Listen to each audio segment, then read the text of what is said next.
first of all, now we are going to need that clip of our drink. So you remember here at the end, we filmed the drinks just sitting on the floor, something like that.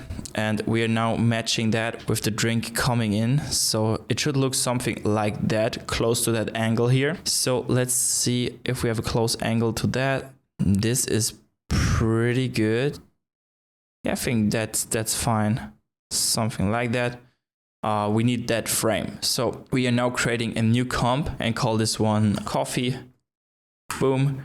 I'm going to add exactly the same grading to that. Yes. So it's looking similar, like the same. And now we are going to save that frame as a Photoshop file, because we also need to generate 2 more coffees which we can swipe, and the third one is going to be that coffee we are selecting. So let's go up to the composition and save that frame as a Photoshop layer, and we call this one 01 coffee PSD, and we're going to save that to the PS folder.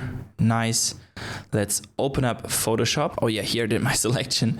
And let's open up that file we just saved, which is the photo PSD here. Well, it didn't apply the grading. I don't think that's a problem. Let's see how we can generate another coffee. Let's select the area here because we want exactly the same lighting. So let's use generative fill and let's say coffee.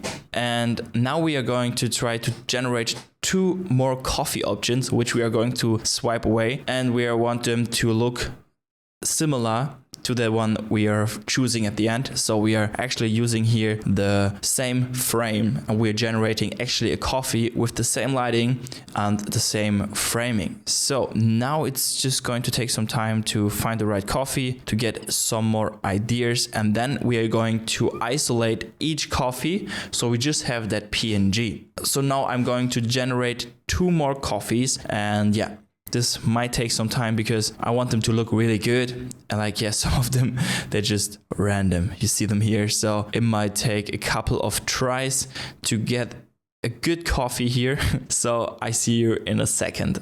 All right, guys, I just generated these 2 cappuccinos. So here's a black coffee, and here we have that cappuccino. And now we are going to create own Photoshop files for them, or save them in separate files so we can work with them separately. So Command Shift S, we're saving this one as, let's say, the second coffee. Nice.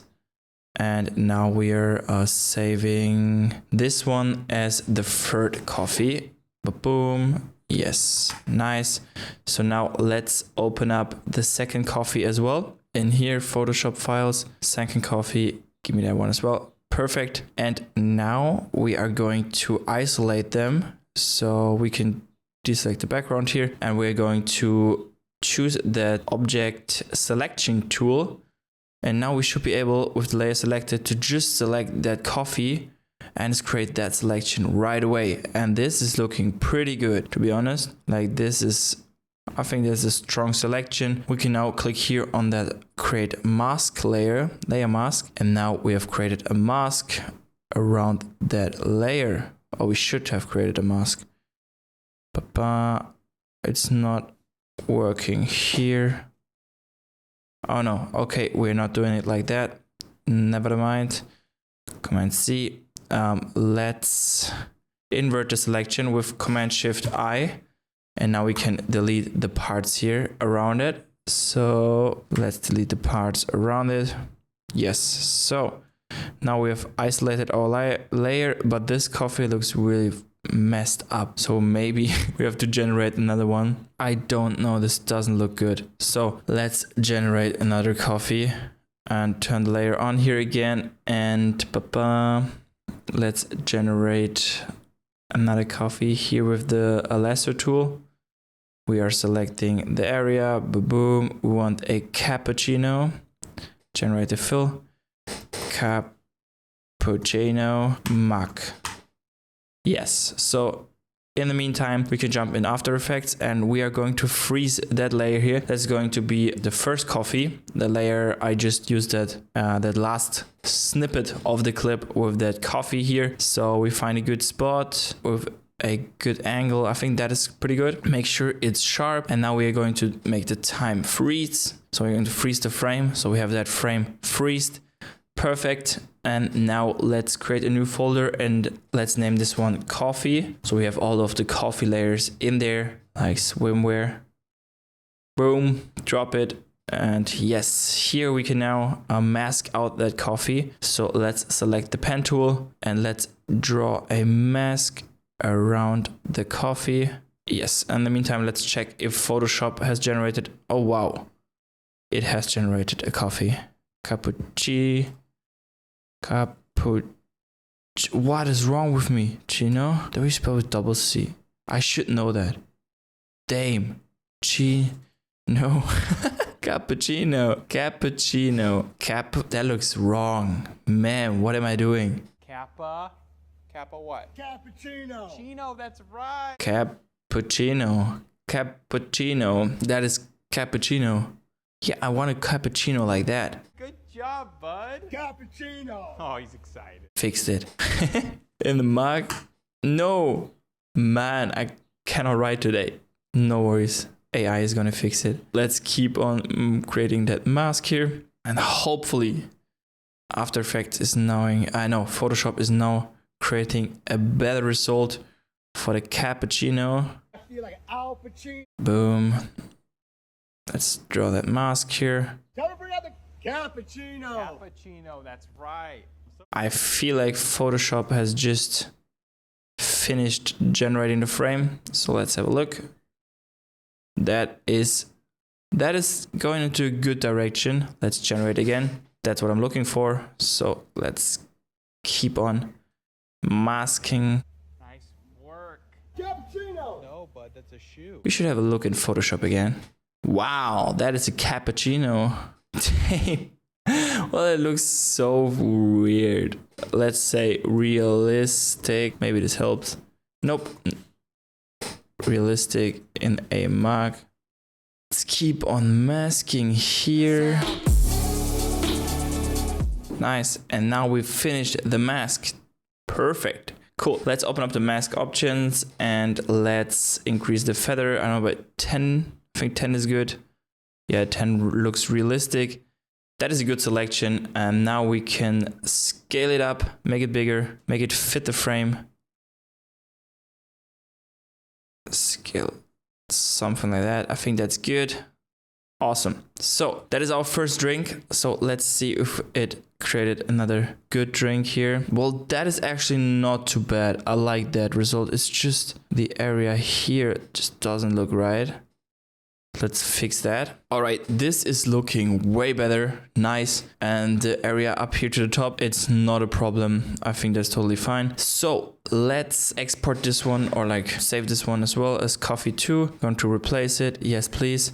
And coffee 3 is fine. So now let's save this one as well. And let's jump into After Effects and import both Photoshop files, second and third coffee.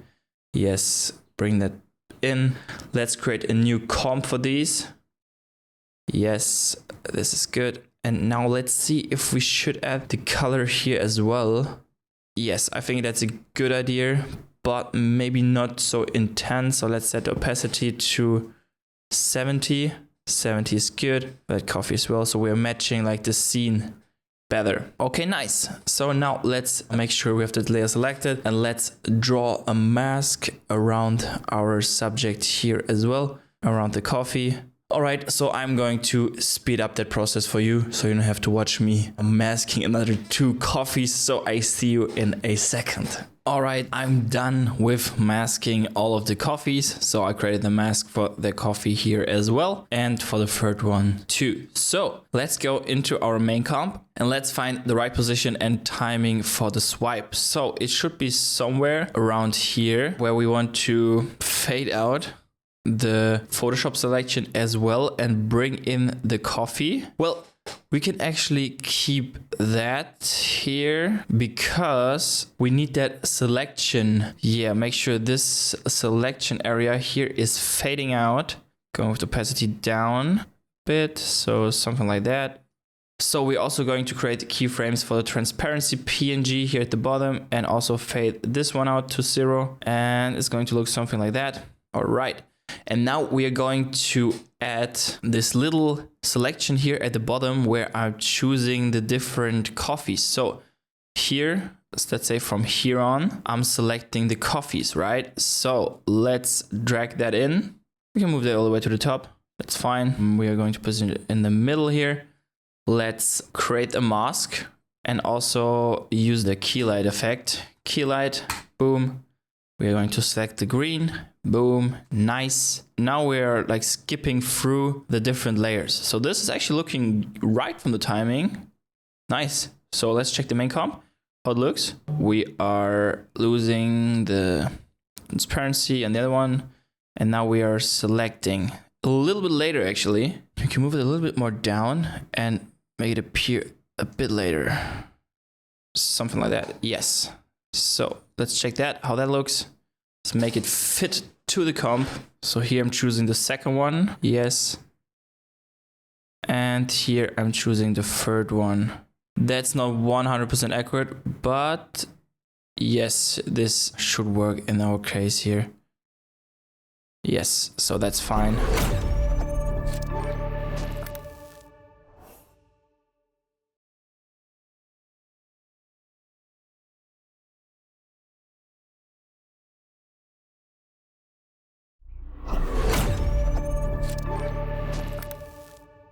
Let's create a new comp for that with the ratio of 1080 by 1350. Let's call this one shape blur. Yes. And now let's create a rectangle, rounded rectangle like that. Let's center it with the align option here. Let's increase the rectangle roundness, something like that. It's cool. So let's drop this one into our main comp somewhere around here, make it a 3D layer and copy and paste the position again of the Photoshop selection here. And also the orientation. There we go. And now let's bring up the scale.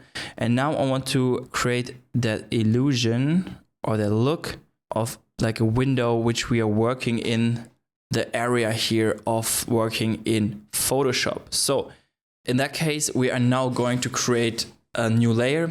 And this is going to be an adjustment layer. And we call this one shape blur plus darken. Yes, and now we drag it down here so we keep the track. So let's add the effect camera lens blur and also a lumetri color. Yes.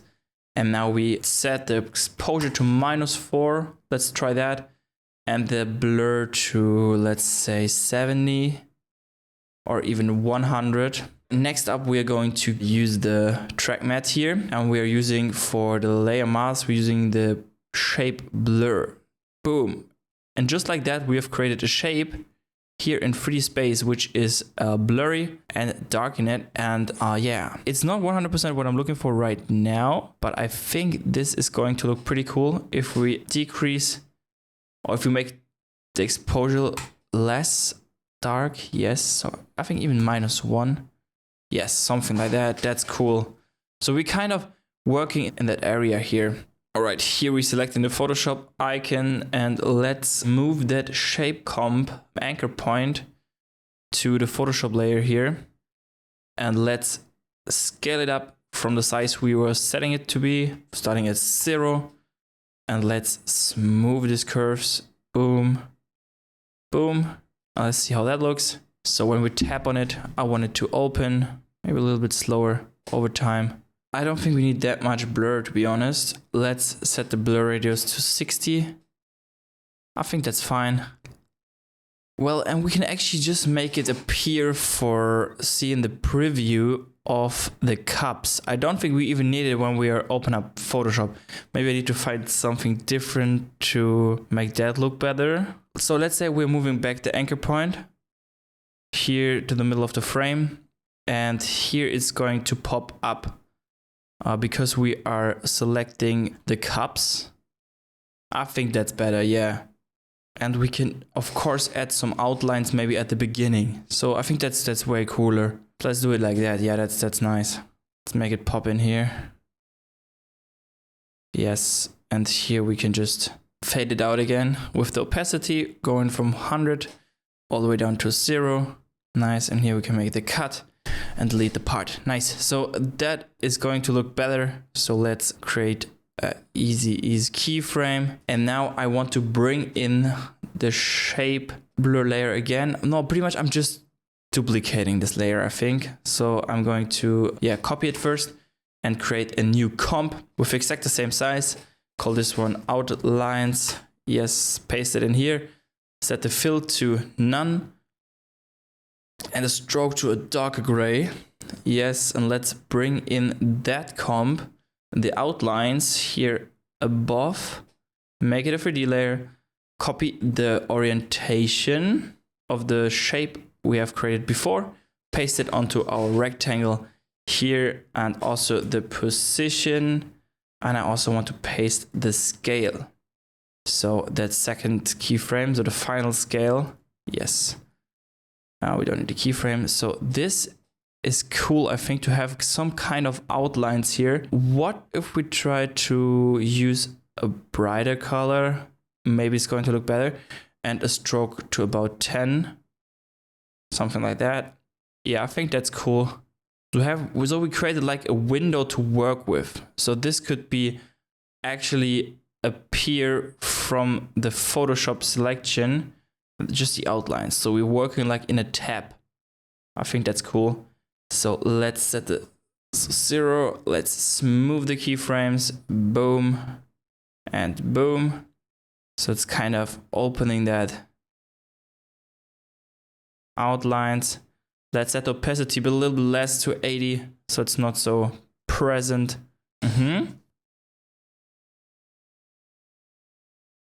Let's drop it below our shape. So this is just an idea. I'm not sure because I'm not happy with that result right now. But I think we can create something cool using this technique. Maybe we can just blur it. Okay, here we already need that shape blur to scale in. Yes, something like that. Cool. And here we can cut the outlines. So, all right, I'm going to wait for the playback and see how the video is looking now. So we can, actually think about new ideas, what we could create.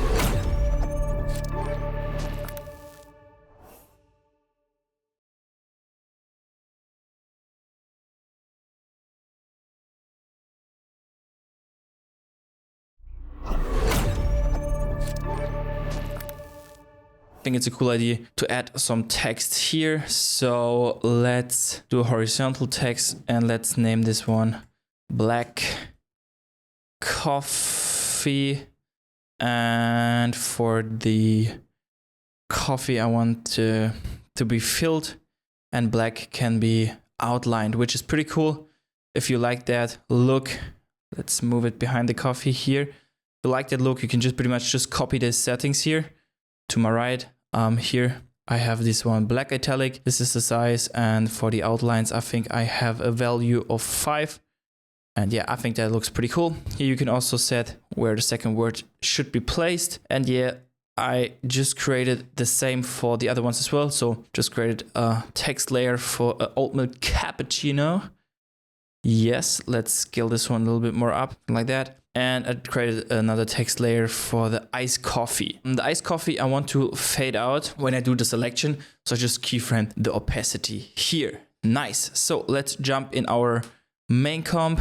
And this is looking pretty good. Another thing I have added, because this keyboard without a darken effect here, it looks pretty bright and it doesn't look right. So we are going to duplicate the shape blur and darken effect and just put it here to our keyboard. And we are going to copy that keyboard here, that keyboard layer with Command D, and call this one mask keyboard layer. And now for the track matte mask, we are setting this to the mask keyboard layer, which is number 3. Boom. And if you do that it's going to have that blurry darken look, which looks way better. And we can also copy here for the hands, the refine hard matte, and paste that onto the hands rotoscope. And now it's going to smooth the edges here. Maybe we can just feather by 5. I think 5 is fine. And let's set chatter to 0. So now it's not going to mess it up a lot. And yeah, that's looking better. Next up, another thing I wanted to do is, well, the refine hard matte just messes the hand up, I think. 5 is even too much. So let's set it to 2. How does 2 look? My hand looks weird, so let's not use this effect on the hand. And let's maybe increase the feather here to 50. Let's not say 50, let's say 20. And we shift edges minus 30.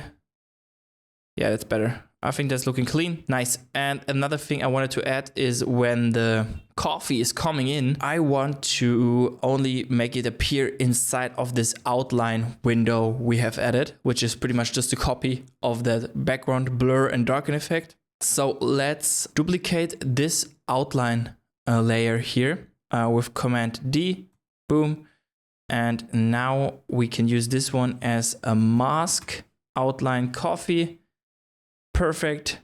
And now we are going to choose for the layer here, for the coffee layers, which is this one here. This layer here pretty much flies in from the side, right? So they're all coming from the side and they leave in the frame to the side. But I think it looks cool if the coffee gets cut out here, like there's a straight line, outline, and everything just happens in that window here. So what we can do now is we can set the track matte to the mask outline coffee layer we just duplicated. So let's choose the mask outline coffee layer. Boom. And now everything happens here in the frame, which is pretty cool. So it's not sliding in from all the way to the right. No, it's sliding in only here in that window we have created, which I think looks super cool. Well, this is not right. Why is it so dark? Now the opacity here is low on the mask layer. Oh yeah, of course, because we needed to crank it up to 100% opacity.